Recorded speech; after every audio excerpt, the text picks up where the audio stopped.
The state of Georgia Saturday honoring its native son, former President Jimmy Carter, born there more than a century ago. Well-wishers lining the streets in his hometown to pay their respects. See that piece of tin, that piece of aluminum? Do you want to know where it came from? Let me show you. It came from this house right behind me. Change the policy or keep it the same? Mr. Welch.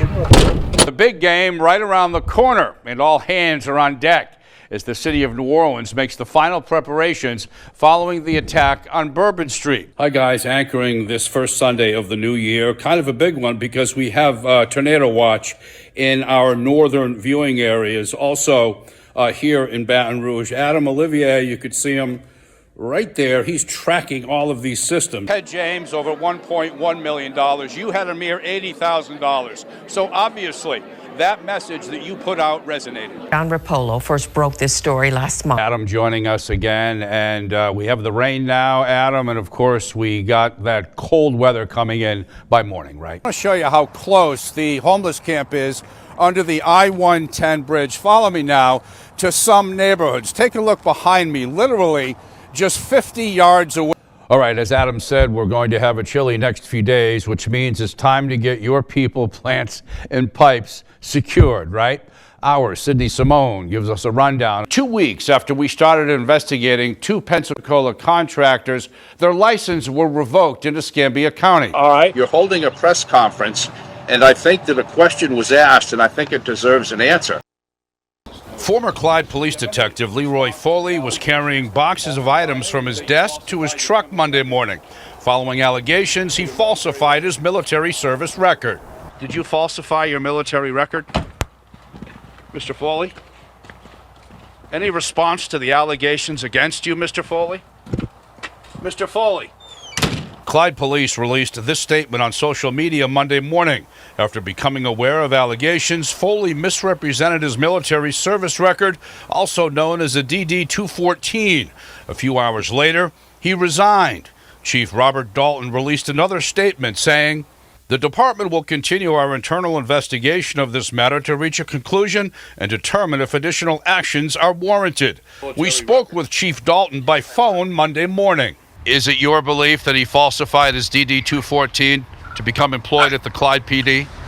I can't release any other information right now. Clyde police began that investigation into Foley's military service record Friday after a website called Military Phonies published Foley's military service record they received after filing a Freedom of Information request. Foley's military record obtained by Military Phonies contradicts the one he gave K-Texas and posted online. Foley claimed to have been awarded the Purple Heart and the Silver Star and to have served in an airborne ranger regiment. Military Phonies has claimed Foley never received those awards and never served in the Rangers.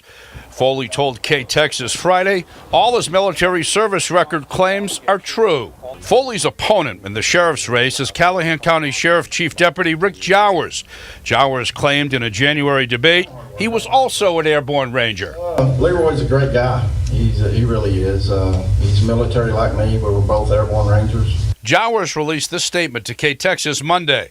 "I deeply and wholeheartedly apologize for misleading you about my military service. I'm not a Navy SEAL, a Green Beret, or an airborne ranger. I sincerely apologize for saying that at the forum."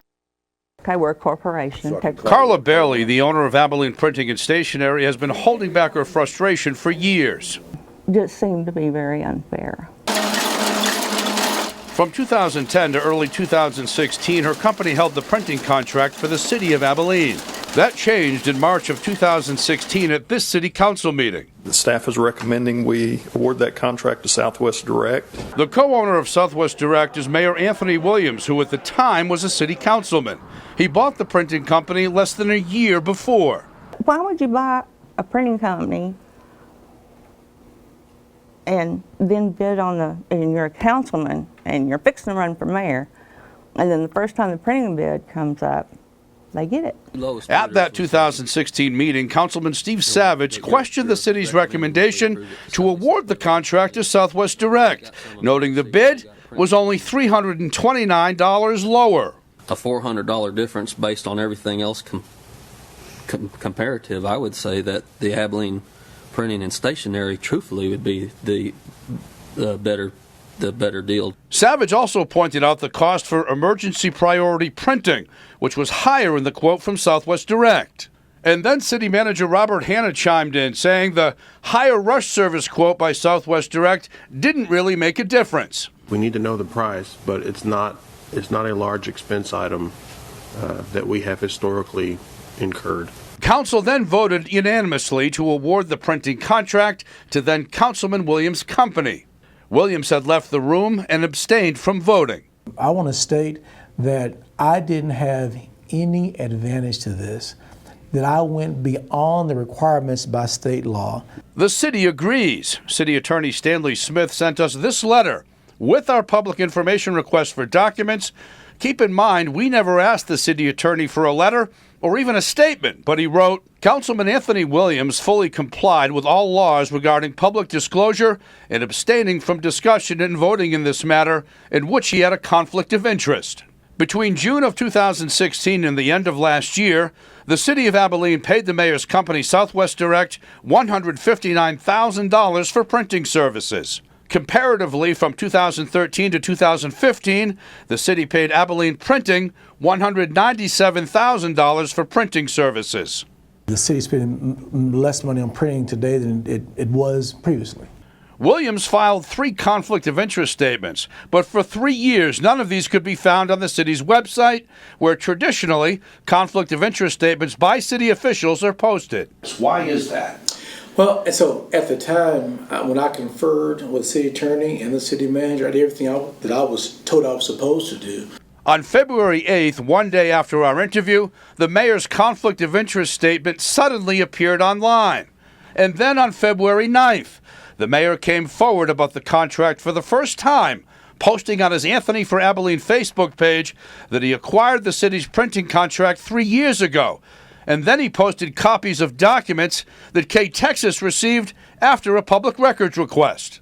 I offer these facts with the belief that the good people of Abilene value transparency and accountability. Former Councilman Bruce Kreitler voted in favor of awarding Southwest Direct the city's printing contract. He did $7,000 worth of tree work for the city while serving on council, and he filed conflict of interest statements, and they were posted online. He says he now thinks the printing contract needs a deeper look. Now I think it deserves a really good looking into, and to make sure everything's above board, and everybody should be prepared to make any disclosures that they need to.